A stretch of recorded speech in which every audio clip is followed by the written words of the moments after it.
Everyone, this is -1 Charisma. My name's Colby. I am an indie game developer and founder of Excited Cave, the my business that's going to be creating this. This is Philip, long-term DM and D&D player. -1 Charisma is a weekly discussion about D&D between friends. We'll be discussing all things D&D, usually starting with the news, such as new books, shows, announced books, and more. Then moving into discussion over other D&D material and always ending with one or two character ideas. I did not give you time, Philip, to actually say hi. I'm Philip. Nice. That's Philip. What do you like about D&D? Storytelling. Yeah, you like role-playing more than like the combat? Or like, I like thinking up ways to build powerful characters, but I don't like playing those powerful characters. I like to, if that makes sense. I just like to make characters all the time and then just make stories. So I like being a DM because then as a DM you can use characters like that as villains. yeah, I, Become villains. I think that's a part of D&D I need to get better at because like I'm so concerned about like min-maxing the stats. Well, it's fine to min max. It's just I find as a player, it's more fun to make decisions based off role play and what'll be fun to play as rather Yeah. than min maxing. Because game balancing is not the player's job, game balancing is the DM's job. So if the party is weak and they're getting constantly just obliterated during fights, that's not your fault. So just play what's fun for you. If what's fun for you is min maxing your character, then do that. Yeah. So I like the role playing and doing tons of damage. But yeah, like you said, the DM can always just balance the fights and make them more powerful than you. So I guess that really leaves just the role play always there, regardless of Yeah, how difficult the DM makes the encounter. if the DM is always making fights that are too strong for the party, or if there's one party member that min maxed and the rest didn't, then that's just no fun. That's why the importance of a session zero is in there. Yeah. Do Uh, you actually yeah, like would you change something mid fight? Do you like lower health or increase health or like I do modifies? that constantly. Okay. Yeah, I do that too. And I wasn't sure to the extent that you would I do it. well when I do it, I will usually adjust like the minions' health. Like if the first round of combat goes through and it's very clear that the players are going to lose pretty handily, then I'll lower the HP of the minor enemies, but still keep the big bad the same. Yeah, makes sense. Minor enemies, I mean, if you watch movies and stuff, the heroes go through them like butter. Yeah. So having them weaker is just fine. Yeah. So how much do you know about Strixhaven? Nothing. Other than that one Except for the campaign? campaign that we played like 3 times and barely did anything. It was like 5 times. I don't think it was 5. It was at least 4. Anyways, We didn't really do much in it though. yeah. Anyways, the book is out. It's got some interesting stuff in it. First thing we're gonna go over is the Owlin race. Again, you don't know anything about the Owlin race. Have you tried to make an Owlin I before? assume they're owls. They are owls, indeed. They are humanoid owls. Um, You can look at the. they have a walking speed of 30 feet, 120 feet dark vision, which ties nicely into like the owl's sight thing. Mhm. I But mean, they're nocturnal. yeah, but like, do you think a DM actually pays attention? Like, would they differentiate between a character with 60 feet of dark vision or 120 feet? I would You would? Okay. absolutely. I do that kind of thing all the time. Okay. It just depends on the size of the room and everything. Yeah. Yes, that makes sense. I guess it's something I could see a Um, DM missing in the middle of they a. fly, right? They do fly. It's equal to their walking speed though. They're not like they're overpowered Aarakocra brothers with Well, is their 50. walking speed 25 like Aarakocra? It's 30 feet. And like I just opened the race sheet. Oh, they're proficient in stealth as well. This sounds like just a better Aarakocra. yeah, like do you think it's a more balanced Aarakocra?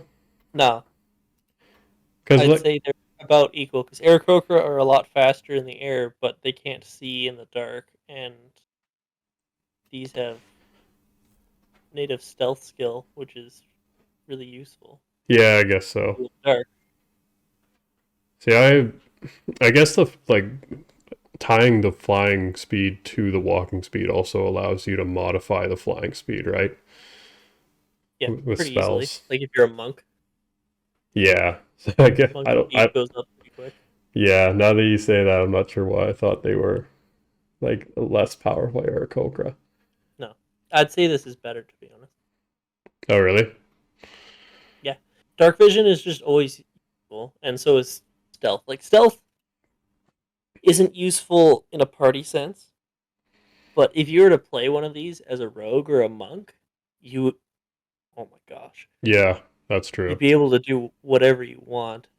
You'd just be a silent killer. Or like I really like rangers nowadays, like a Gloomstalker ranger that can like hide in the dark with 120 feet dark vision and can fly Yeah, would be pretty awesome. rogue would be good too because you could fly in and stab people. Yeah. So I think it's a pretty good addition then. I also just really like owls. It's my favorite type of bird. I didn't really expect them to go like the stealth route with the owls though. Like I thought they'd Why? be like something to do with like wisdom or intelligence because owls are Silent smart. feathers is a real thing that owls have in real life. What? Silent feathers is a real thing that real owls have. Like their feathers are silent? Yeah, when owls fly, you can't hear them. Oh, that's terrifying. Yeah, that's how they hunt. Like owls are really slow flyers. They're just quiet, That's true. and they have really good vision. I That's guess how they catch their prey. Is they just sneak up on them, but in the air. yeah, I guess in fantasy they've been more like it's been more like the wise side. I can't really think of many like Well, stealthy it's because of Greek mythology with like Athena and stuff. Athena. Yeah, her There's, her like symbol is an owl. wow, I feel like I don't know as much mythology as I thought. Yeah, she's the goddess of war and wisdom, and her symbol is always like an owl. Isn't her symbol an olive? Nope. No? Okay. Nope. I'm wrong. Well, pretty good addition. Gonna move on to some feats. Um, Feats? yeah, so it added 2 feats. Well, technically 6 feats, but like the one feat has five It's like an ant. variants. Pardon? It's like an ant. An ant. Yeah, with 6 feet. Do ants have 6 feet? Yeah, I'm learning a lot today. I'm pretty sure you do that one. Okay, I've honestly never thought how many feet ants have. But we're getting a little bit sidetracked, I'd say. Unless I want like an ant race now in D&D. There's probably a homebrew one. I Anyways, wouldn't want that. the Strixhaven Initiate has 5 variants to it, one for each college of Strixhaven. You can choose 2 out of 3 cantrips and one first level spell. The first level spell can be used once per day, recharging at long rest, and you can choose the ability score modifier, of course, Is between it? like Are they class specific? the first level spell is class specific. The cantrips, they give you like depending on the college you choose, they give you 3 cantrips and you get to choose 2 of them. So the cantrips are pretty specific. Mm-hmm. Well, I The mean, first level spell, they're just giving you some. yeah, the first level spell you can choose from like 2 different classes. So like the lore hold can choose between a first level spell and like the clerk or wizard spell book. And there's something I was surprised about. There's no ability score modifier. Do you think that's bad for this feat? Like, should it have that? No, No? no, it's fine. Fair enough. I can't imagine someone That's, like choosing this after like maybe level 4 or like pretty low level feat to choose, right?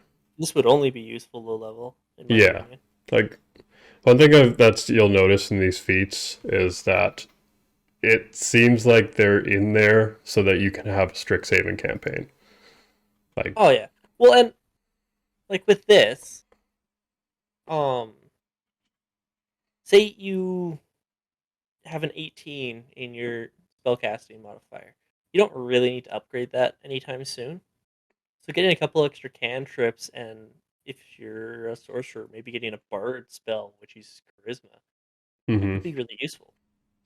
yeah, and I think like for martial classes, this could be really helpful for getting a couple cantrips, some variety. You can use cantrips in so many different ways.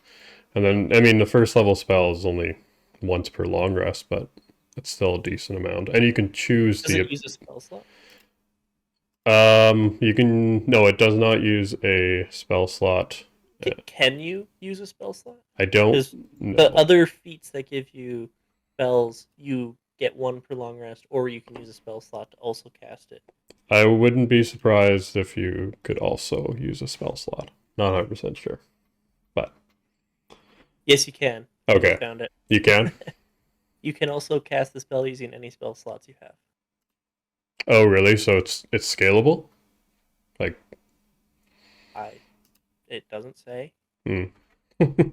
That's one of those like rules Uh, I have to look up. Presumably, Okay. I'm sure it's scalable. I'm. If I was DMing a game with it, I'd let it be scalable. I don't care. Yeah. You're using the spell slot. But like for martial classes, like being able to choose intelligence, charisma, or wisdom as the spell modifier, and not being like locked in to one or the other could help a Well, I lot. assume that it's locked into which spell type you get, Spell type, like the spell. like druid, wizard, bard. It says you can choose the ability score spell modifier. Like you don't have to be you don't have to use the one from the first level spell. Weird. I mean, it's Cool. nice. Like, Cool. It's nice. Just never seen one of the spell feats like that. Because normally it's just when it says you choose, it's really you're choosing the type. let me look it up. So you get like if you were to choose charisma, then you get sorcerer, bard. Use wisdom, you get Strixhaven. cleric or Oh, druid, I spelled Strixhaven wrong. and usually artificer. It's weird that artificer's not in there too, but wizard is there 3 times. Yeah, I mean it's like Strixhaven. So Yeah, yes, so. What artif- they don't want science nerds? artificers are like Science nerds. they are the science nerds, but not like high level spellcasters, right? They really only went with No, it's like a those. half caster almost. Yeah, exactly, It's like a paladin. it's like a 2/3 caster. Because you do rely more on the spell casting with an artificer than you do with a paladin or like an eldritch knight. Yeah, you can choose the intelligence, wisdom, or charisma. There's no Cool. limitations. Useful. Yeah. The next feat actually requires the Strixhaven Initiate feat, which just emphasizes much more that this is very much like for a Strixhaven adventure. Yeah. So you can cast Find Familiar as a ritual, but the familiar takes the form of a college's mascot. So something I didn't cover too much in that campaign we played was like each college has like its own mascot. Can't believe you didn't. What do you mean? Your girlfriend was in that game and she loves animals. Well, they're not really animals to be honest. Like Lorehold has a spirit statue as a mascot. The Prismari have like this air elemental that's pretty cool. But That sounds cool. yeah, so you can cast Find Familiar as a ritual. And the mascots are like a little bit stronger than a Find Familiar, and they all have kind of unique mechanics. Um, that are all like individually unique mechanics. I'm not planning to go into every detail of all these because there's 5 of them, and that might take a while. But I found that And just from the even the air quick. elemental, these are all ugly. You say they're ugly? Yeah. Well, the fractal one is pretty, but the inkling and the pest are both ugly. Yeah, I guess so. The fractal is kind of cool because it can augment its size and just get bigger as a bonus action. Oh, it can be Kind of cool. no longer than huge. So they all have like individual little additions that would make them kind of like a little bit better than a little bit better than like a normal Find Familiar. And you can use one attack for your mascot to attack as its reaction, which I thought was interesting. It does not, like, the mascot doesn't use its action to attack if you tell it to. I'm not entirely sure if you can attack normally with this familiar, because familiars, like the spell Find Familiar, says you can't attack. You can use spells through your familiar. Okay, but you can't like tell it to A like spell bite. with a spell range of touch, you can have your familiar use it for you, Okay. which is so useful when you have inflict wounds. Yeah, that's like the Just have a homunculus little servant. mouse walk up and touch him, Mm-hmm. or a hawk dive bomb him. Yeah. But one of the most, honestly, like what my favorite thing about this feat is if your mascot is within 60 feet of you, you can teleport as an action to them, swapping places with them. Sounds like the Echo Knight. Yeah, that's what I was gonna say. You can't do it. You can do it once without using a spell slot, and that recharges every long rest. Or you can use a second level spell or higher, which I honestly think would be worth it. Like if you're in a situation and Yeah. um, like a tank or someone's right up on you as a wizard. It would also just be fun to have this and be a bard and just be a summoner. Because not bard, druid. Because then you can summon animals and summon this. If you're Yeah, a that's true. wildfire bard, you can summon your wildfire spirit, that kind of thing. Yeah, like you don't have to use your action for it to do well, other than attacking. Like it can do everything else other than attack without you having to do anything. And Find Familiar, does that take concentration? Find familiar? Yeah. I think I don't remember. I will check. No, No, it it is doesn't. full cast though. Yeah. Find familiar is only available to wizards though, unless you get it through other means, or Okay. like a specific subclass has it available. Yeah. I think flock of familiars might be available to more, Maybe. but find familiar is specifically a wizard spell. Yeah, like I know there's like an Eldritch invocation that gives you Find Familiar. Yeah, Just yeah. There's a couple different things. Warlocks can also get flock of familiar, just not find familiar, which so is weird. is that just a bunch of familiars, like a swarm of crows? No, 3. Okay. That's not a swarm. If you cast it at higher levels, then you get additional. But it's a 3rd level spell. No, sorry, 2nd level spell. If you cast it 3rd level higher, you get additional. Okay. That makes sense. It uses all the same rules as find familiar, except you get more. That's the spell literally says that it's the same rules as find familiar spell. Oh, okay. Yeah. So I could see this be pretty helpful at like some of the lower levels. Like unfortunately familiars don't scale, so they could probably get killed really easily. Yeah, And not for but you can cast it as a ritual. It says in the feed, so it doesn't use the spell slot. yeah, that's true. Which, that's right there. That's useful. Yeah. And like how long does Find Familiar take to cast? Take I think it's a minute. No, it's an hour.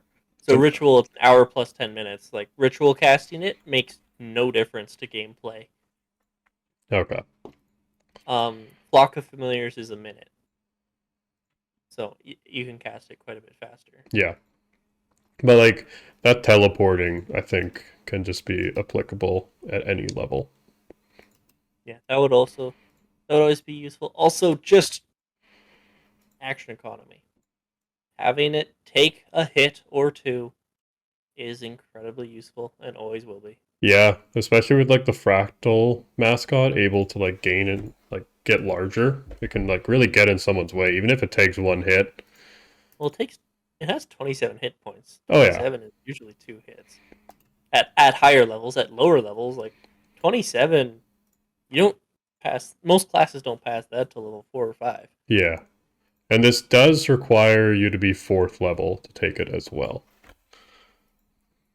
Which, I mean, makes sense, probably, because Yeah. a fractal mascot would be pretty Well, and overpowered. they say that their challenge rating of quarter. I don't believe that. These look more like half to me. Yeah, well, we all know the challenge rating system is... Challenge ratings are arbitrary. Yeah. I do like that the fractal is like a snake, though. Yeah, I mean, I'm sure, like, roleplay-wise, it could be anything you wanted it to. Yeah, but I want it to be a snake. Yeah. The spirit statue mascot, I, as a role player, would love to have that as like a dwarf.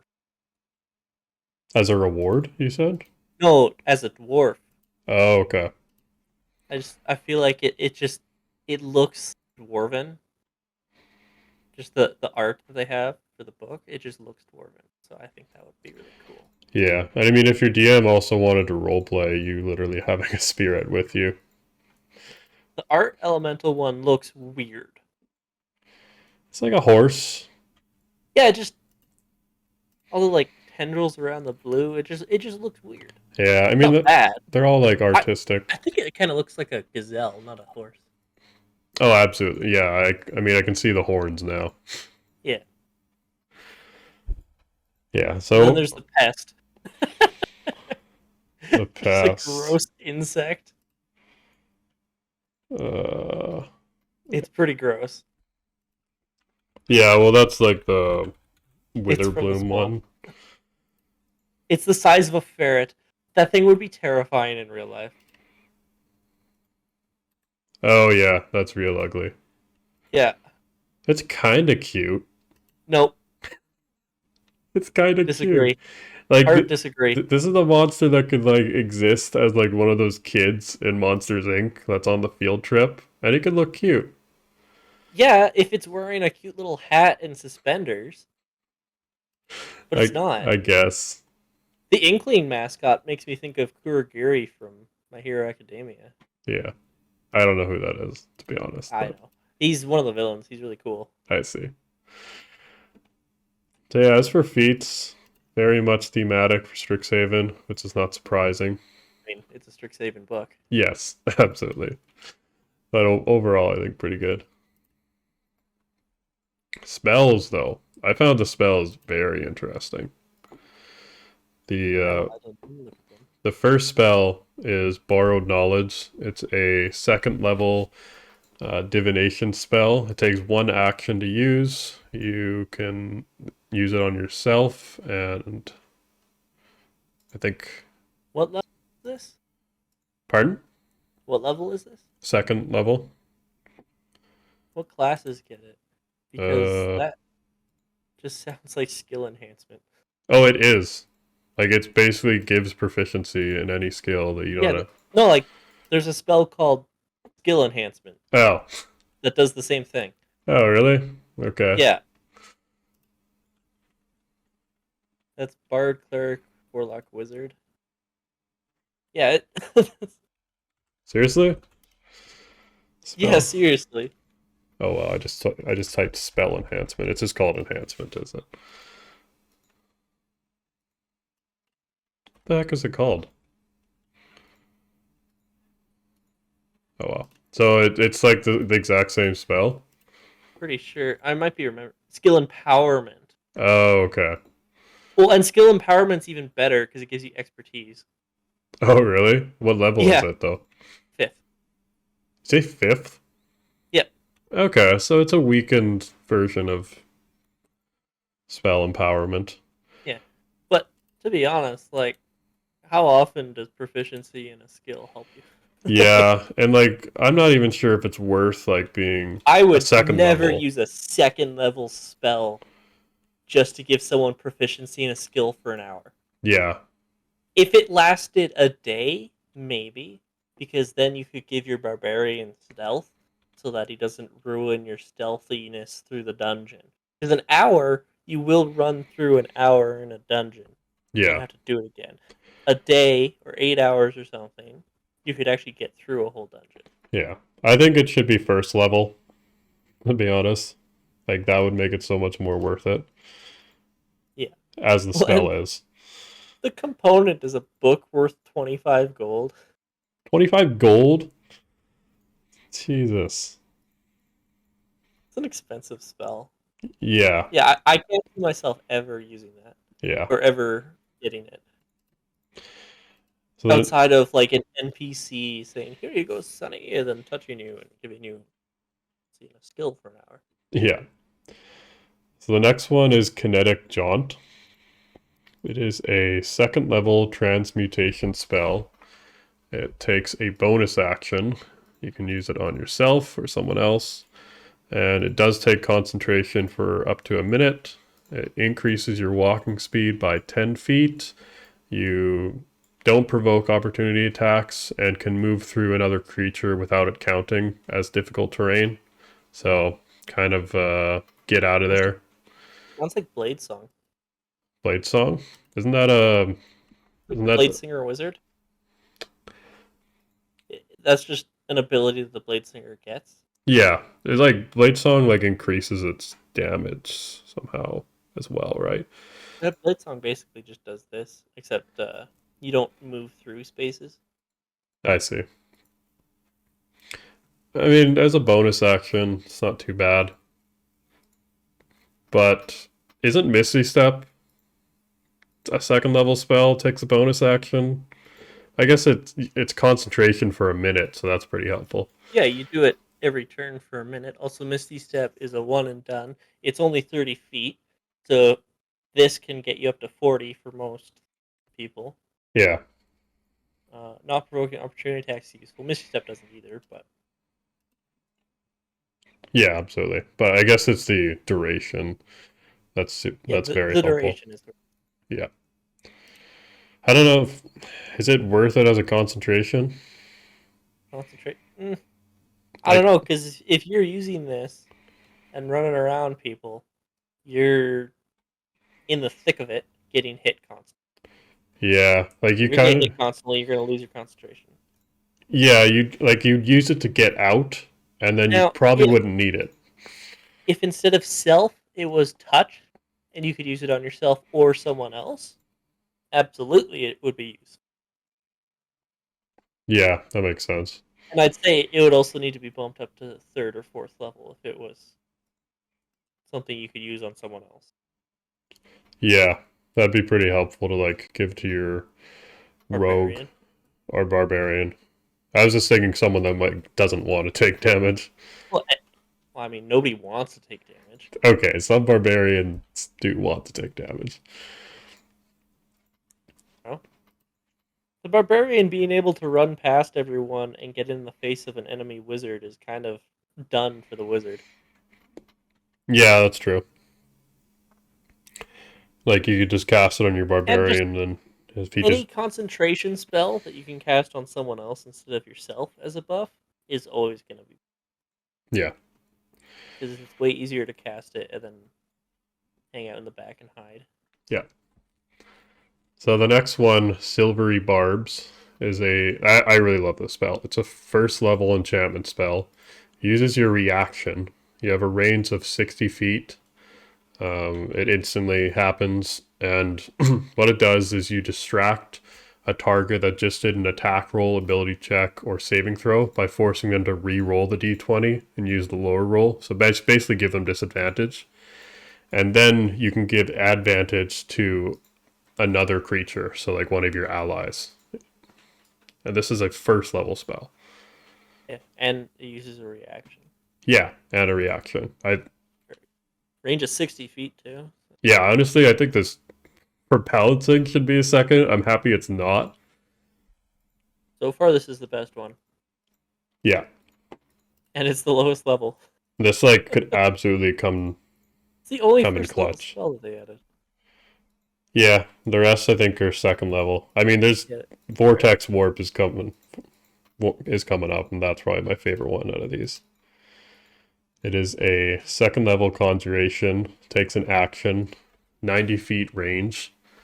It's instantaneous, and so how it works is the target must succeed on a Constitution saving throw.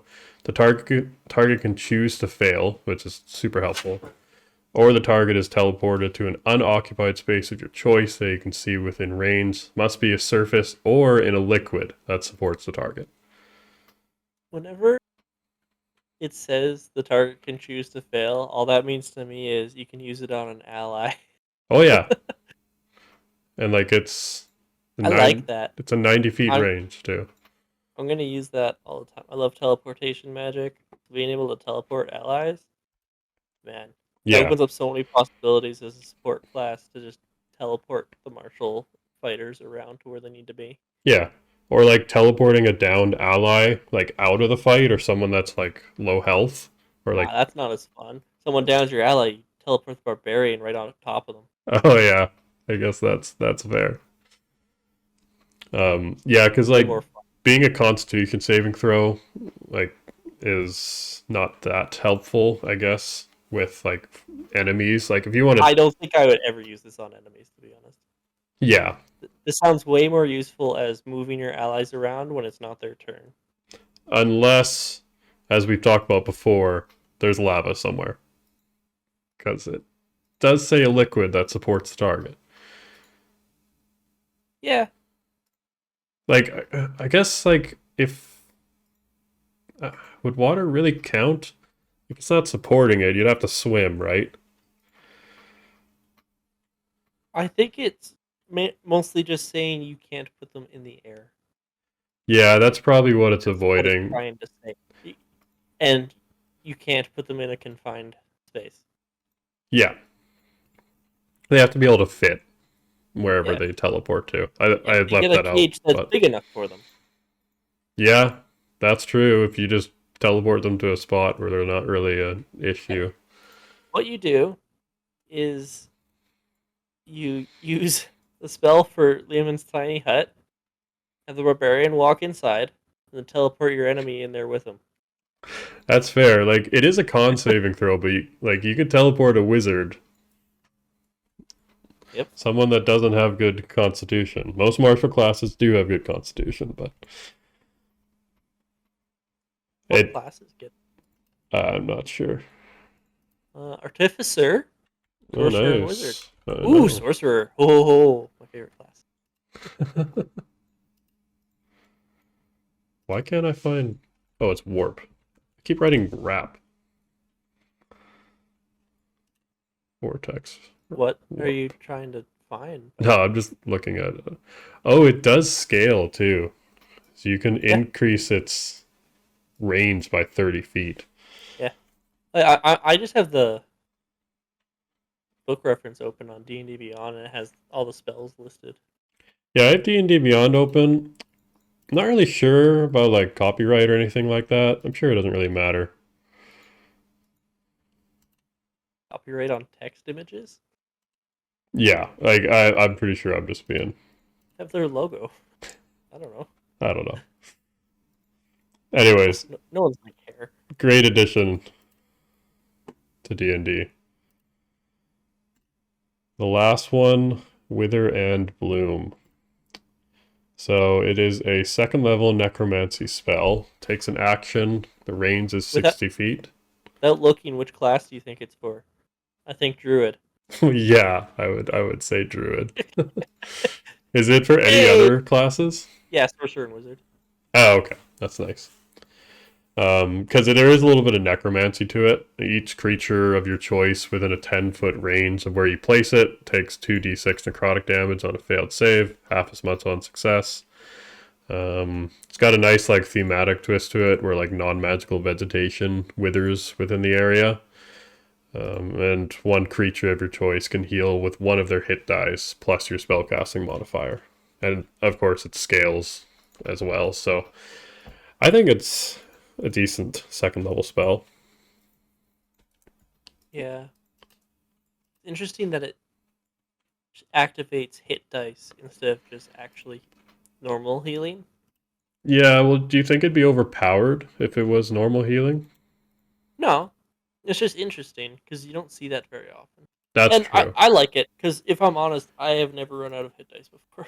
Yeah, absolutely. Like we use them Well, rarely. we also, whenever we play, we tend to have a lot of long rests in our games. Yeah, that's true. We're very forgiving about that kind of thing. I'm always hesitant with short rest too because you're sitting there for an hour. Like, and if you sit in a dungeon for an hour, Yeah, but here's the thing: you're sitting there for an hour, but you're not sleeping. that's true. You're just resting. If someone walks up, then you're like, "Oh, hey, what's up, buddy?" And Yeah, it's not like everybody passes out. You're all just sitting down, having some water, maybe eating some rations. yeah. So pretty decent AOE spell. A little bit of healing. I wonder if we'll see more of like the hit die stuff. Probably not, though. To be honest, it's a little bit weird. Well, and 5e is coming to an end soon. Yeah, 5.5 or 6e or whatever. I hope they do 5.5. I don't want 6. Yeah, Not yet, anyway. I've only played 5e, of course, but I've also invested a lot of money into this, and I can't imagine like We'll still play this. that's true. 5e is super popular. I could see them doing 5.5 and just taking everything they learned and essentially releasing a new player's handbook that refines everything instead of totally revamping it. Yeah, or maybe like This game is totally different from 4 or 3.5. yeah, just like providing modified rules from what they've learned would be great. New class. Actually, I just want more artificer subclasses. Yes, I know you don't. I don't like half-casters. No, I love half-casters. Like I'll probably play a paladin sometime. I'm surprised you haven't. I have. Well, no, you did for like a month. He And then died. he died. I had the choice to resurrect him. I don't know. I was already making a new character. Yeah. And I played that Too horny character. with making a new character when you think you might die. It's exciting. And then I don't want it. Then I just don't want my character to live. Yeah, that's the problem with it. You're supposed to like your character. Yeah, that's true. But I did like that character, and I played him Didn't for. play him long. You basically had a character show up for a side quest. And that was it. When was that? Wasn't? He showed up when you guys were in River City. Oh yeah. Island, and then he died on the way out because a dragon picked him up and started to fly away. I mean that's He a got killed, so he dropped you. yeah. Exactly. And you were wearing armor, so you sank It's out of my because you were in the water. out of my control. The impact killed you. Sinking just made it harder to recover your body. Yeah. So those are all the spells. Those are the feats. There's a lot more to cover in Strixhaven, but I was thinking just do that for now. We can talk about kind of what else is in the book and some of the new subclasses next week. But as we've talked about, one of the new things with these subclasses is that they are available for multiple classes.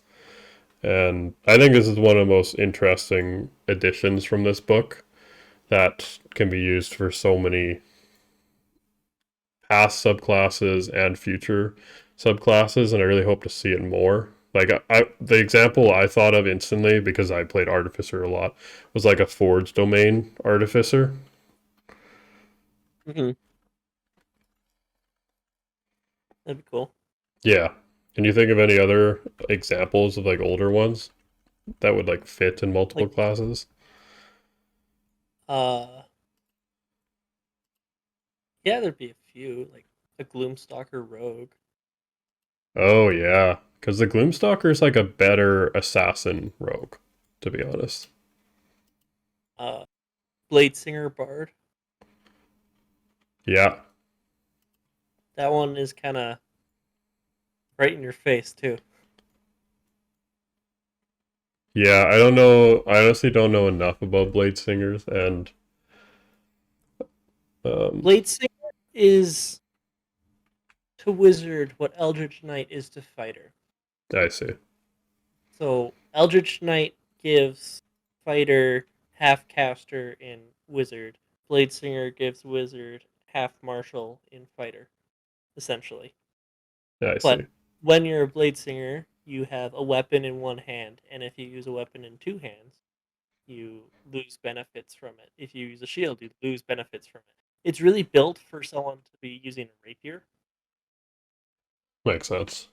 Yeah. Well, Like, especially since it's supposed to be a very nimble thing. Rapiers are finesse weapons. So yeah, if you use strength based, you're not going to be as efficient with it. yeah. Wonder if it even like a spell song rogue would that be crazy? Could be fun. Yeah, Well, then there's a lot of the sorcerer's origins would fit well with different classes. I think. Just because it's you're born with innate spellcasting ability, so you have this innately, and then you go and learn to become a wizard or something. I I think sorcerer is one of the best multi-classing classes just for the role play of you already had this in you, and then you go to learn about it, and maybe you learn other things like maybe a clockwork soul goes to become a forge domain cleric or an artificer, or a yeah, divine soul goes to become a cleric. yeah. That's true. Maybe a draconic bloodline is also a barbarian. You know, Yeah, a shadow magic rogue. yeah. Because like a barbarian, you get like wings, like dragon wings and draconic origins, right? That'd be pretty cool in a Yeah, barbarian. with draconic bloodline. You need be 14th level with draconic Ah, bloodline to get wings. okay. Even so, But but if you were to play a higher level campaign, yeah, if you were to do 14 levels of sorcerer, that's pretty good, and then switch up to barbarian. well, the Or thing is, like, you could be a draconic origin barbarian. You just do 14 levels in barbarian plus the benefits of a draconic origin. well, you need 14th level of the draconic bloodline to get the wings. Yeah, but like what At I'm least for multi-classing it. yeah, but like if But the like having 14 levels of the sorcerer and then adding barbarian after that as just multi-classing, like just talking about multi-classing now, yeah, you would have 7th level spells as a barbarian. yeah, that's true. I wonder how That's like scary. would the barbarian side be really weak? Personally, I would start with 3 levels of barbarian before going into sorcerer. Yeah, Well, if I was doing a full role play, if you were to start at like level 5, because starting at level 3 or 5 is personally my favorite time to start. Level 1 is awful. yeah, it's so But if boring. you were to start at level 3 or level 5, then Yeah, I like start at level 3, take 1 level of sorcerer and 2 barbarian. yeah, Because that first level sorcerer gets you your sorcerer's origin, and then 2 barbarian, and then get up to 5 levels barbarian right off the hop, because then you get your extra attack. hmm and then once you have your extra attack, just dump it all into sorcerer. Yeah. Because at 5th level, barbarians get extra attack and fast movement. So you'd Yeah. be able to run around more. You have 3 rages. Rage damage +2. You get 2 attacks. So you have that benefit for you. Plus, sorcerers have access to a lot of different teleportation spells, which is terrifying with a barbarian. Yeah. Plus, meta magic. Sounds like you made your next character. This is what I do all the time. I just think of fun multi-class ideas. I just multi-classing is more fun. Yeah. Min-maxing, multi-classing doesn't usually work unless you find a really good combination. Yeah. Well, like the Especially for spellcasters, just because you fall behind on the spell levels. and I definitely know you like making characters because you text me new character ideas, and then you're like, "Oh, yeah, I do this on the toilet." So now I know when you send me a character idea, I know you're on the toilet, which is Yeah, just a I great currently have thought. 118 characters. That's insane. How do you can't organize that on D&D Beyond? I just know where they are. Oh my god. I've deleted a lot of my old characters because I I, can't I, I handle just that. I just know where they are. Also, when I have a character in a campaign, I'll often make a copy of it, and then if I'm bored, I'll like level it up once and multi-class just to look at what abilities it would get and that kind of thing, Hmm. just to see where to go to next, Yeah.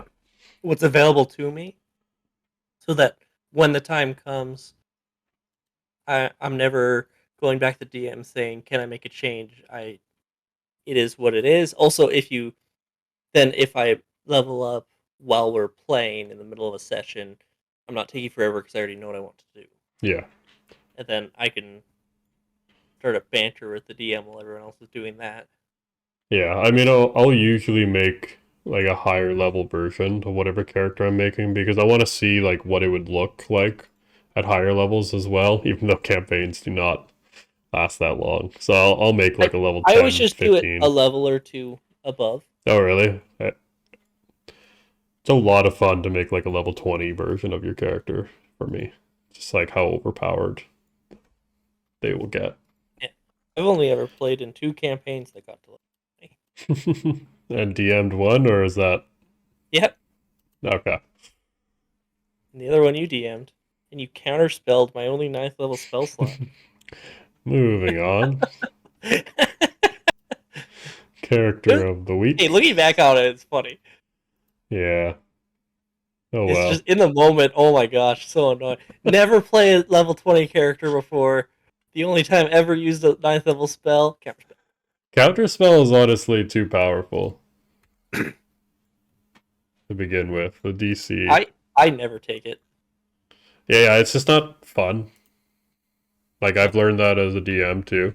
I mean, obviously, we just talked yeah. about how it's not Oh much yeah, fun. it's just you want your players to feel like they're the bee's knees and counterspelling their stuff, especially when they just get it, Yeah. just totally defeats them. Now, if you're playing a really serious, like trying to get really into character campaign, and the big bad evil guy is a wizard, absolutely counterspell everything, because it adds a totally different element to the fight, That's true. because you have to find ways around it. Yeah. You have to think like, oh, is he going to counterspell this? Is he not? If he does, will it work even? Because it doesn't always work. It's not guaranteed to. Yeah. I do think that counterspell needs to be a harder check for the caster, Yes. because Absolutely. currently it's way too easy for it to work, Yeah. Which is a big bummer. especially on high level spells. Yeah. So let's go to your character now. His name is I care. Godon. Is that how you pronounce it? I hit randomize. You hit randomize. I hit randomize on the name every time. I'll usually just sit there hitting randomize like 20 times till I see one I like, unless something specific comes to mind. Mm-hmm. I see it's a sorcerer. It's a Yanti pureblood, which is my favorite race. Yeah, so what do you like about Yanti? You get charisma and intelligence. Charisma is useful because I really like the charisma-based classes. So, sorcerer, bard, warlock, paladins. I just really like the charisma-based. Also, charisma and intelligence are the two most useful skills for your skill checks. So it's just Yeah, useful for that. absolutely. I also just like them because I like being a snaky boy. What does that Uh, mean? I just, a little Voldemort guy. It's a little tongue flick. That's for Meh, role playing. meh. That's a Yeah. great sound effect. Also, you get dark vision as Yuan-Ti pure blood. Also, you innately know poison spray. You can innately use animal friendship an unlimited number of times, only on snakes. But as long as you make sure the DM knows that, then you know you'll hopefully find a pet snake. You basically get a free snake because when you can talk to cast animal friendship an unlimited number of times, you get pets. Yeah. Also, at third level, you innately get the spell suggestion, which you just get it, whether you're a caster or not. Oh, really? Charisma is your spell casting ability for it. Huh. You use it once per long rest. It's not one that you can use a spell slot on, like a feat, Yeah. but you get it once a day basically, and you just get suggestion. What kind of Um, sorcerer is this? you also get magical resistance as a Yuan-Ti, Okay. so you What? have advantage on saving throws against spells and magical effects. And those races that have those kind of things are it's so powerful. Yeah, it's really useful, and you're immune to poison. Just immune to it. Yeah. So anyone casts a spell that uses poison damage or has a poison knife, it's just useless on you. Hmm. And then you innately get common, abyssal, and draconic. Abyssal, whatever. That never comes up. But draconic comes up all the time. Yeah. Because dragons and dragonborn. And having a common language that isn't spoke by commoners is really useful for roleplay because then your party can talk in that common language that they all know and talk in front of people for roleplay without having the people in front of you know what you're talking about, which is just useful. So that the language abyssal and draconic, like, does that come from like the Yuan-Ti's origins, like dragons and abyssal? Is that demons? No, No, which is it? abyssal is what are they called? The octopus boys. Oh, the Cthulhu boys. I don't remember what I they're forget what called. they're called. I Yeah, forget what they're called. Mind flayers. mind flayers. Yeah, that Yeah. that can come up depending on the campaign for sure. I mean, how often are you going to talk to a mind flayer? I mean, really? Sometimes you might want to. Yeah. I mean, Yanti are lore wise all that remains of an ancient human empire. They're essentially the like snake desert people. I see. Pure bloods are more humanoid. Non-pure bloods are more like snake people. It's like a centaur, but it's a snake. I see. But it's not different mechanically. Pure blood to non-pure blood. Uh, Non-pure blood aren't playable races Yeah, okay. unless you homebrew. Makes sense. But yeah, like if you look in the monster manual, Yanti is in there, and it's like a big snake person. Yeah. Um, So, what else the about this? sorcerer is an aberrant mind sorcerer. Okay. So with that, you get all kinds of like psionic spells. At first level, you gain access to Arms of Hadar, Dissonant Whispers, Mind Sliver. Third level, you get Calm Emotions, Detect Thoughts. Oh yeah. 5th level, Hunger of Hadar Ascending. 7th level, you get Evard's Black Tentacles, Summon Aberration. At 9th level, you get Rary's Telepathic Bond and Telekinesis.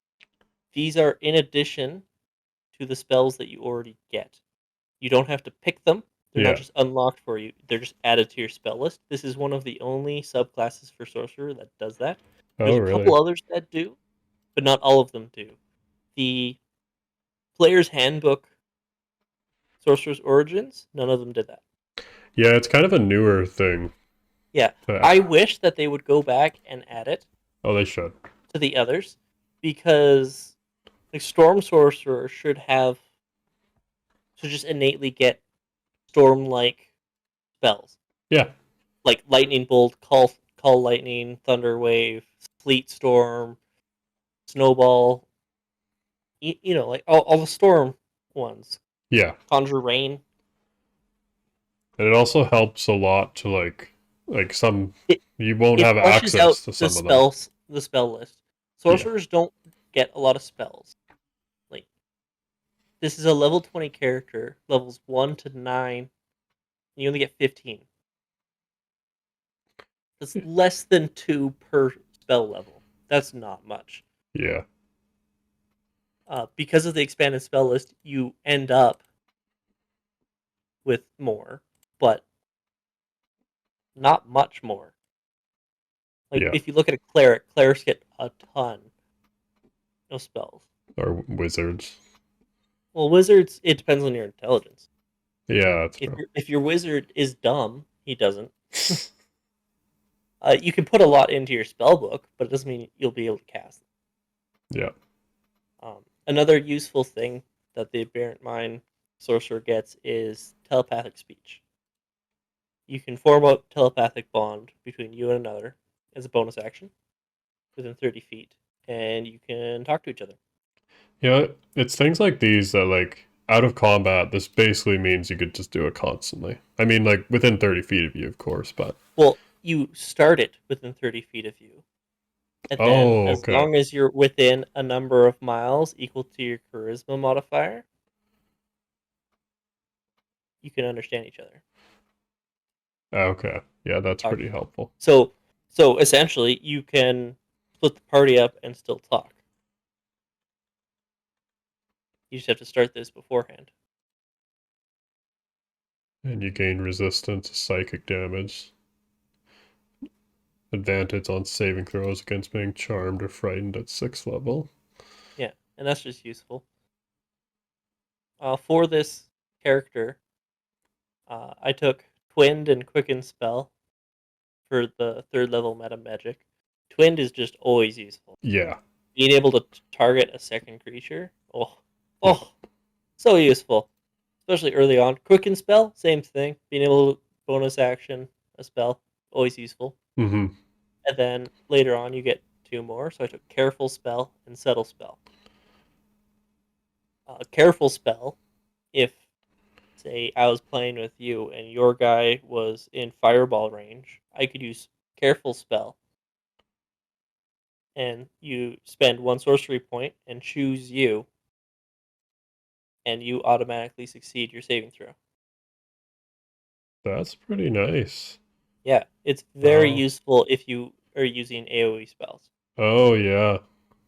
because you just choose to succeed. And then if that creature is like a rogue Yeah. and he They succeeds, so he takes no damage, don't take then any damage. sweet. And Or if you have a fighter with the shield master fate, same thing. I'm sure there's even like better, like higher level spells. Um, like Yeah, fireball's just fireball. you could use that one on like on ones that Anything that has actually anything that's an AoE with a saving throw. yeah. So something that could like really mess up someone, like petrify them or blind them or any sort of AoEs that could possibly do some status effects.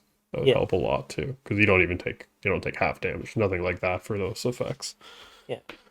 And then settle spell is almost solely a roleplay choice. A role play Essentially, choice. yeah. You spend a sorcery point, and you do not need to use semantic or verbal components of a spell. So essentially, you just think about the spell and you cast it.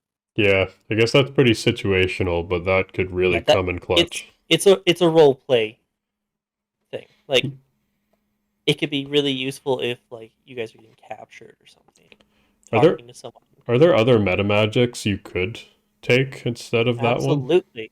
So there's a lot more. There's five more. Sorry, four more. So Okay. there's also empowered spell. When you roll for damage, you can spend a sorcery point and re-roll a number of damage points up to your charisma modifier, minimum one. But you have to use the new roll. Okay. If you roll fireball damage and roll 8d6 and they're all ones, you can use your sorcery point and re-roll. Extended Makes spell. sense. It just if it has a duration of 1 minute or longer, you use a sorcery point, double its duration. That's it. Mm-hmm. Can be really useful if you have a spell that is buffing someone. That's really the only time it's really that useful. Or if you need to uh, like charm someone for an extended period of time. But that's very situational. I've never come upon a situation where extended spell would have helped me. I'm just reading Revelation in Flesh. Like What? Revelation in Flesh. That's like the 14th level Aberrant Mind feature. It seems so helpful, so versatile too. Oh yeah, this is one of the best subclasses. Can gain invisibility, flying speed, swimming speed. Hmm. Become slimy and Yeah, so this subclass is the Cthulhu subclass. yeah. Can you imagine like this given to like a warlock? That'd be fun. Yeah, yeah, it But would be. thematically, it would work very well. And like they use the same um, ability score too, which I have no idea how that would work if like there were multi classes, multi class subclasses, or whatever I called it. You know? Yeah, multi class subclasses. Well, and for the fourth level ability score improvement, I took a feat. Oh yeah, what'd you I take? took Meta Magic Adept. Oh yeah, just gives you more. It gives you two more meta magics. I see. So for that, I took Transmuted Spell, which you just use a sorcery point and you change the damage type. Always useful, especially if like you're fighting a troll and you don't have any fire spells. And then Distance Spell. Mm-hmm. Distance Spell is super useful, being able to give a spell that has a range of touch 30 feet. Yeah, Like, sure, it's useful because you can double the range of a spell that is a ranged spell, but it's pretty rare that you're out of range. Most fights are within 50-ish feet, so you yeah. can usually move up and cast it. And I But see. being able to cast a touch spell at range, oh, that's scary. Yeah, and I see you took shadow touch as well. Yeah, later on. Yeah, that's pretty helpful. Do Yeah, sorcerers get access to invisibility normally? I don't remember. They must, right? I mean, pretty easy to check. Oh, you have invisibility Yes, from shadow. sorcerer. Okay. Yeah, if you look at a spell, it says available for it. Yeah. Type it in. Cool. At 6th level, you get Psionic Sorcery. If you cast any spell first level or higher from your Psionic spell list, you can cast it by expending spell slot as normal or by using sorcery points instead. Mm-hmm. If you use sorcery points, it doesn't use verbal or semantic components, and it doesn't use material components. So, looking at the psionic spells, you'd be able to use detect thoughts without anyone knowing that you ever casted it. Nice. That's scary. Also, summon aberration.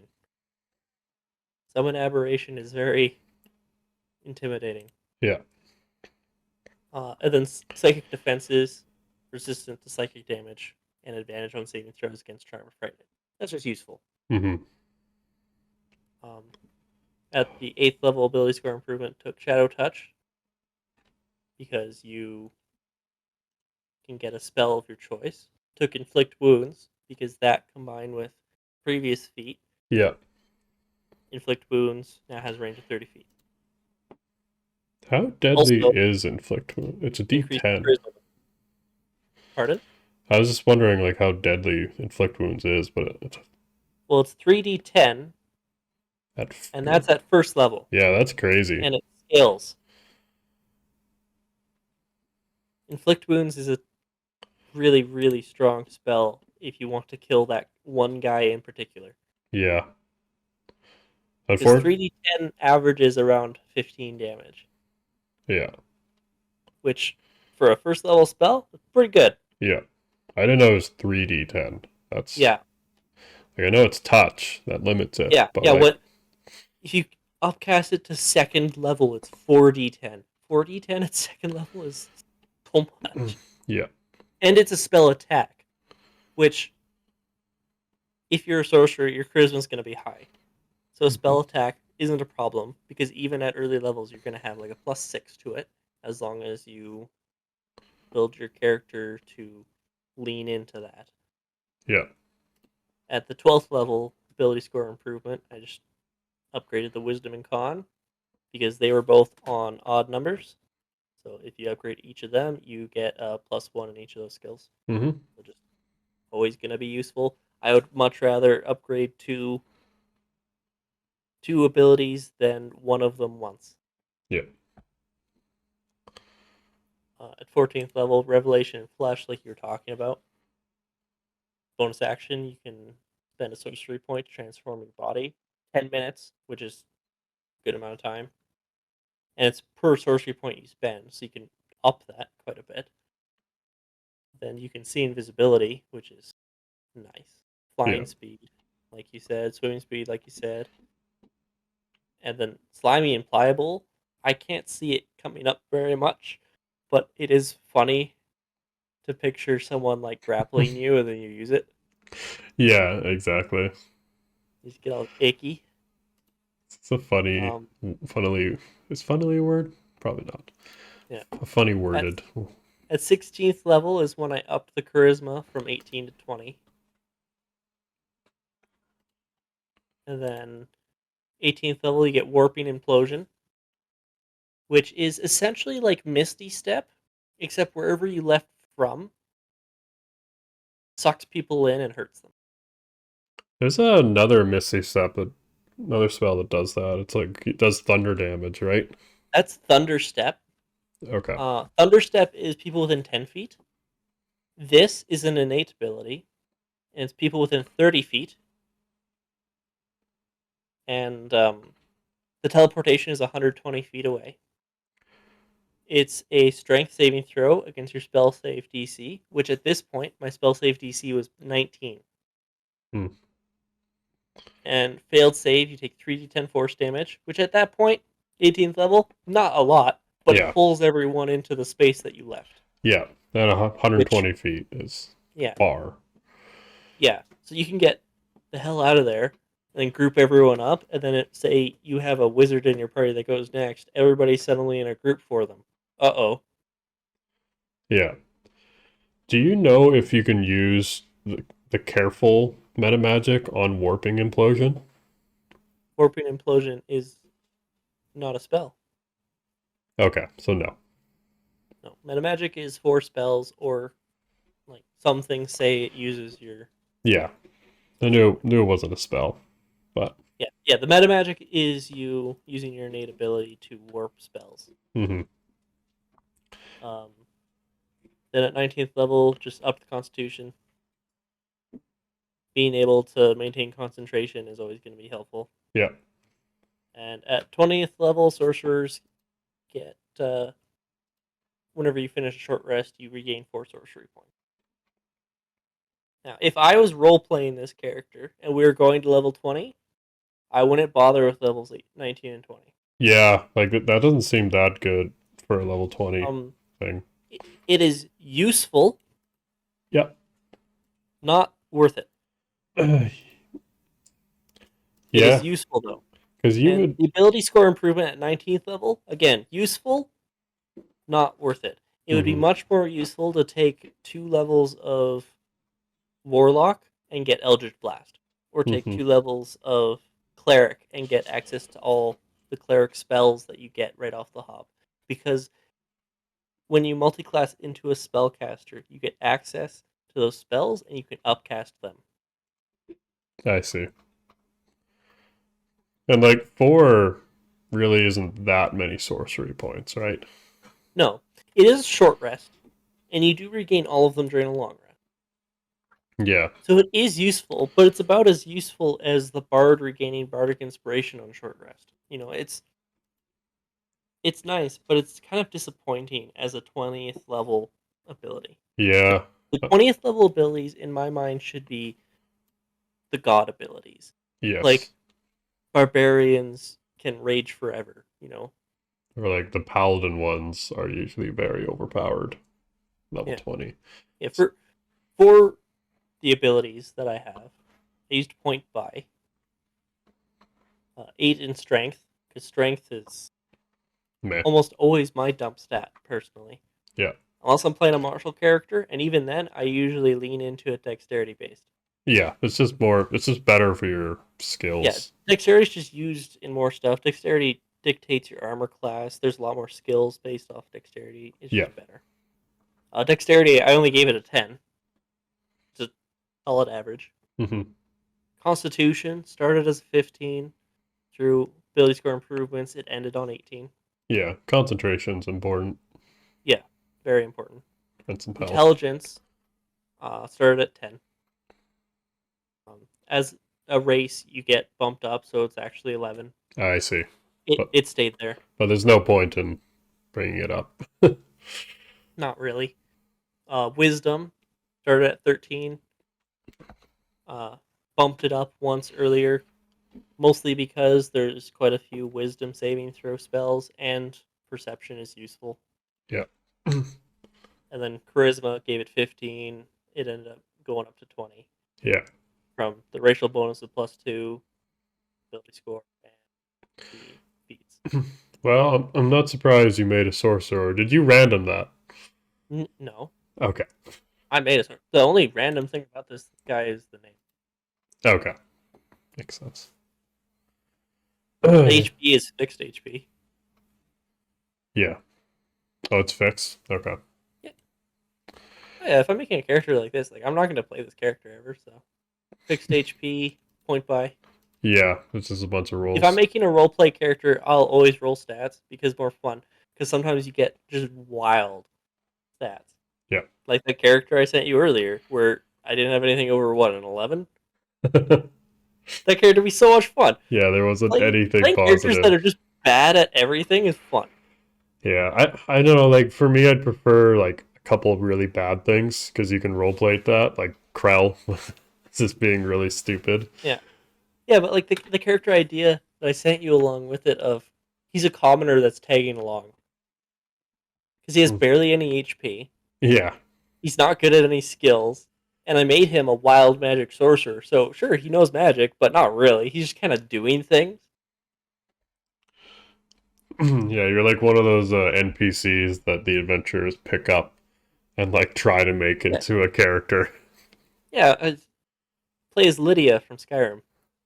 Yeah, until you accidentally kill her and then you never get it back. I would never kill her. I would get her stuck somewhere and then not know where she is. I don't think I ever got her stuck. They don't Oh, teleport? getting her stuck is the worst. You want to know why?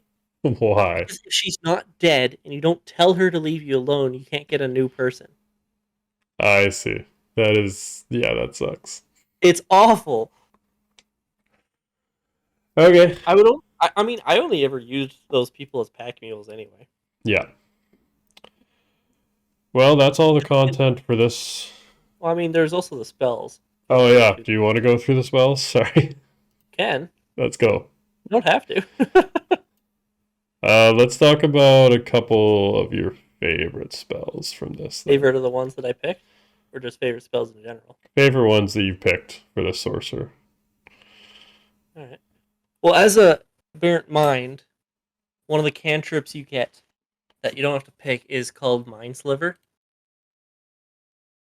I which don't. is I don't just see it. useful. It's a ranged save DC cantrip that does psychic damage. Okay. How much damage? It's D6, Okay. so as it scales, it's added D6. Yeah. Um, but it doesn't only do damage. Oh, what does It it do? also subtracts a D4 from the next saving throw they make. Okay. That's nice. So if I were to use this at the next turn, cast Dissonant Whispers, they subtract a D4 against my Dissonant Whisper Hmm. because it lasts until the end of my next. So I can use it to set up my own attacks if other people in the party aren't using that kind of spell, Yeah.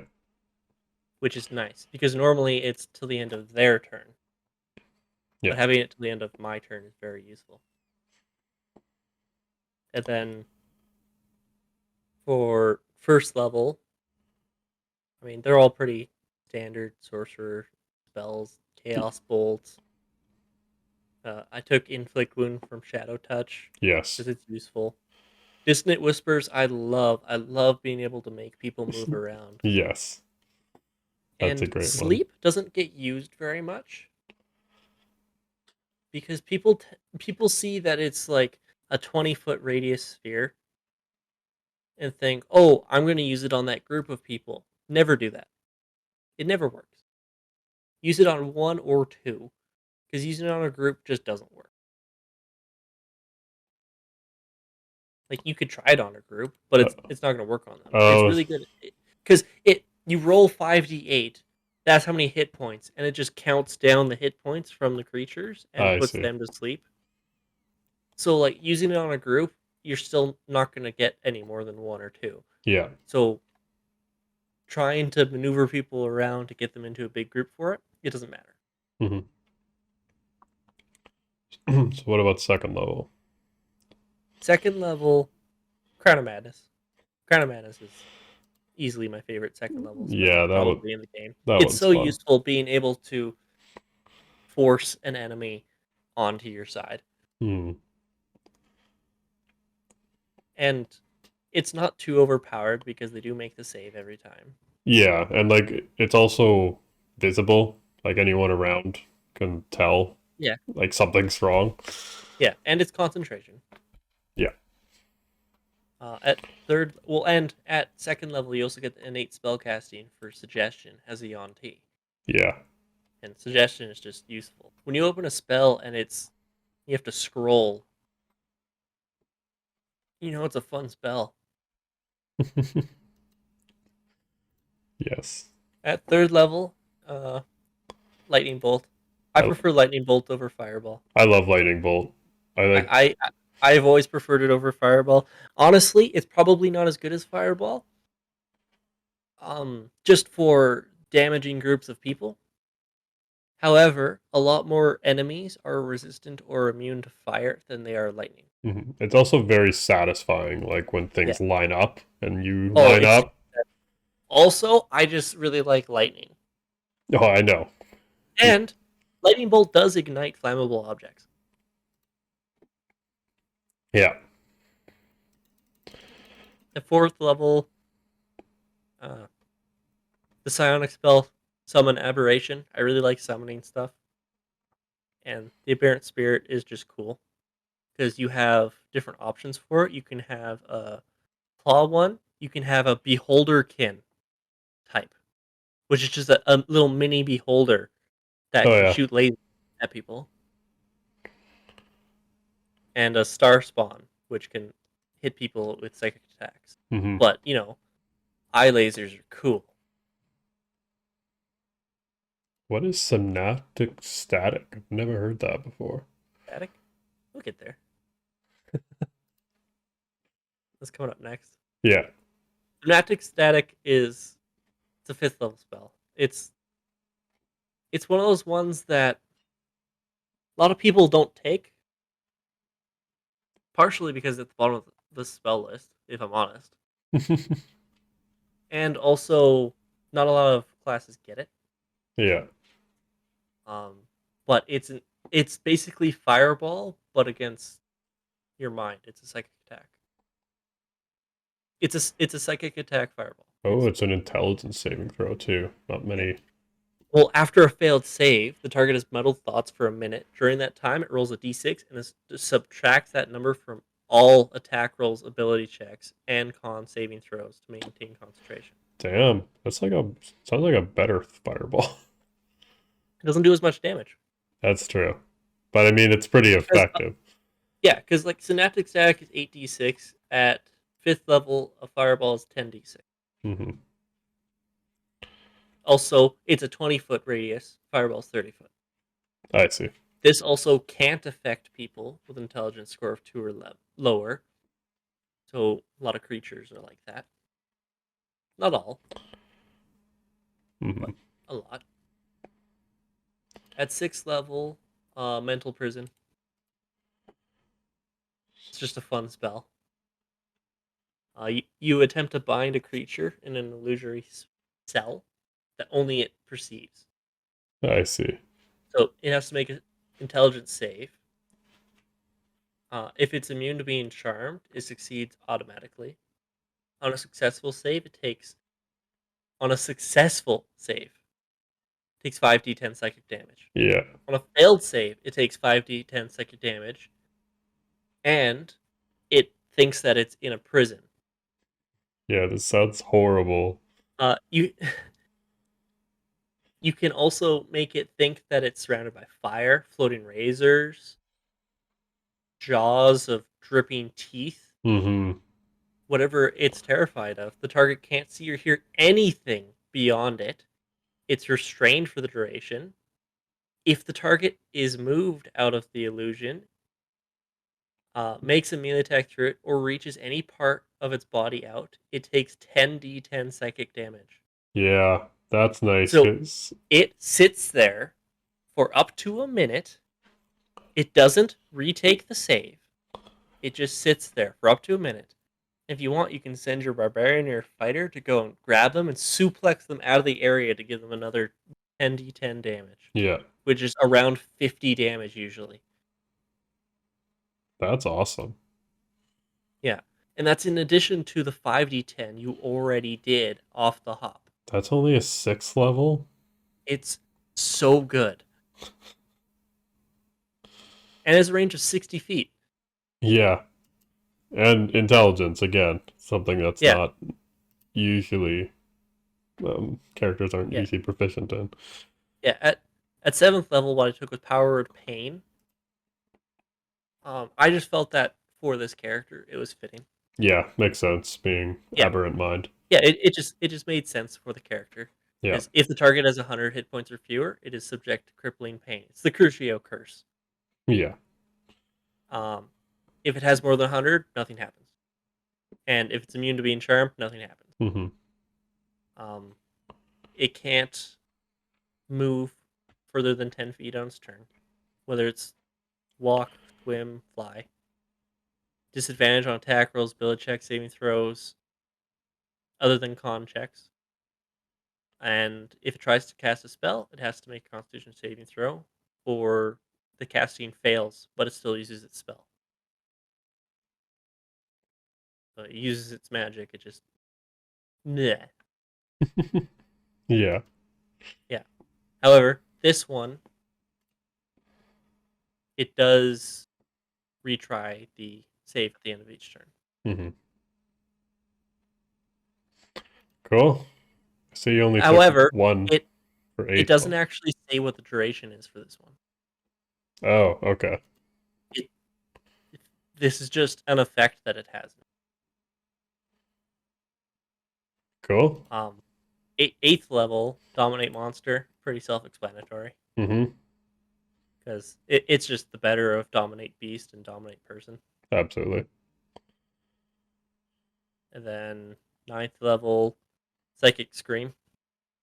Not my favorite Yes. 9th level spell, but it is useful.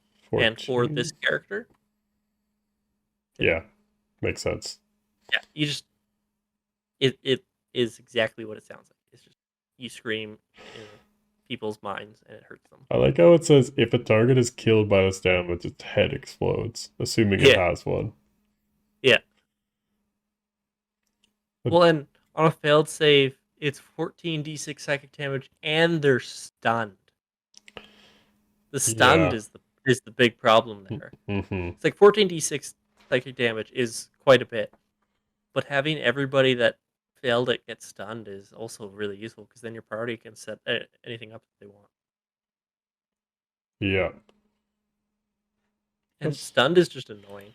I It's always a headache when a player says they want to play a monk because then they have stunning strike, and stunning strike is so annoying because you can just play bongos on the BBEG's face and he can't do anything. yes. It's pretty overpowered. I know some DMs have like homebrew rules, like limit the number of stunning strikes you can do.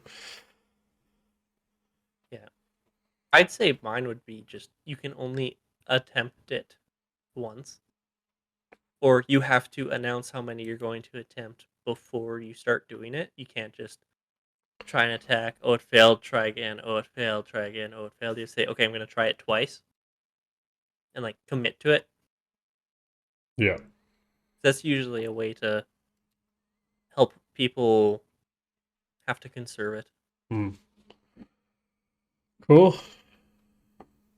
Not sure if you've sold me on the sorcerer yet, to be This honest. isn't even my favorite type of sorcerer. Oh, I My know. favorite type isn't the strongest type. That's a storm sorcery, right? Yeah, just because I just like this storm sorcerer. Wasn't that your It's first character too? no, Okay. my first character was a ranger, Ah, okay. and I did not make that character right. I still have his character sheet. Oh yeah. This is back when there was only two subclasses for ranger. And they were both terrible. It was Beastmaster and Hunter. Yeah, and they were both pretty bad. Well, like my character was actually probably one of the strongest ones in that campaign. Yeah, let's not get into Um, it too much. yeah. Well, I didn't play. I didn't build the character properly, Mm-hmm. but I rolled really well. Like it's a ranger with 18 charisma, but 12 wisdom. Oh yeah, that's You pretty know, like common with new people, like not well, and understanding. this is back when I made this. None of us knew how to play D&D. We're working out of printed off PDF copies of the player's handbook because our player's handbooks hadn't arrived yet. And I don't know if you've ever made a character using the player's handbook. No. It sucks. Because the classes are in one part of the book, the backgrounds are in another part of the book, the races are in another part of the book. But different things in different parts of the book affect other parts of it, so you have to constantly flip back and forth. My player's handbook has those like colorful tab things all throughout it, Mm-hmm. and Like, they're like this character is here, here, here, and here. Also, when you play on paper, when you level up, you have to erase basically everything. Like it, anytime your proficiency bonus goes up, every single skill changes, I guess and that's you have why. to write all that down again. I guess that's why people have like those felt ones. Sort of like a sheet of Yeah, this is why as soon as plastic. D&D Beyond worked, we switched to it. Yeah. It's just so much better. Also, just your spells. The Oh, second absolutely. character I ever made was a wizard. I had a little notebook for my spells. I got so tired of writing them down Mm-hmm. almost instantly. So, anything else about this character? Really, just if I were to play this character, um, definitely be a backline, you know, controlled your enemies kind of situation. Yeah. And he's definitely a role play character. Very good at intimidation, interrogating people, that kind of thing. Mm-hmm. He's not very perceptive. He's not good at punching. But if you put him in a room alone with someone, he'll get the information you need. Yes, in probably a questionable way, depending on who you ask. Fun to make characters based off role play. Yeah. And when the role play changes, go with the flow. Like if you start out playing as a character and the way you're role playing it makes sense to multi-class, do it. Mm-hmm. Talk to your DM, do it. It's fun. More fun that way. The game is supposed to be fun. Who cares if the rules get bent a little bit as long as everybody's cool with it? Yeah. Rule of cool sometimes trumps all other rules, depending. Within reason. Except when you bend that one rule as a DM and then they're constantly asking, do I get advantage in this situation? Yeah. Because that one time you let them Did it once. Yes. He asks every time. It's been a year. I'm not even the DM anymore. I know. It's so funny. But this is the first -1 charisma, literally just a conversation between you and I, which is, I think it turned out pretty well. What do you think? I'd say you have +3 charisma. Wow. But that would be really lame because it's funny, because it's like -1 charisma. Yeah, but like, what's that? What is that? I don't know. How you doing? You ever play a horny bard? I have not. Um, if you think that I can roleplay and flirt, I don't. I don't think you can. like, I'm really stupid with girls. I think you would need me to be the DM. I don't know why I don't want you to be the DM. Because you're comfortable with me. I don't think I'd want to flirt with you, though. No, but I can't see you flirting with a DM that you don't know as well as you know me. A horny character is not someone that I can become. Not that I'm not horny, which is getting really sidetracked now for this D&D based thing. Actually, I'm just gonna stop it right there. So that was yeah. I'm gonna end with on a high note, low note. I don't know. But that was the first episode of -1 charisma. Thanks for talking about D&D, Philip. I like D&D. Yes, D&D's fun. Next week we'll talk more about Strixhaven. Hopefully, kind of finish everything that's in the book. Because a lot of it is adventures. But again, we'll get into that next week. I guess there's monsters to go over too. But anyways, that was a lot of fun. Thanks for watching or listening, whatever you're doing right now. Have a good day, everyone. Bye.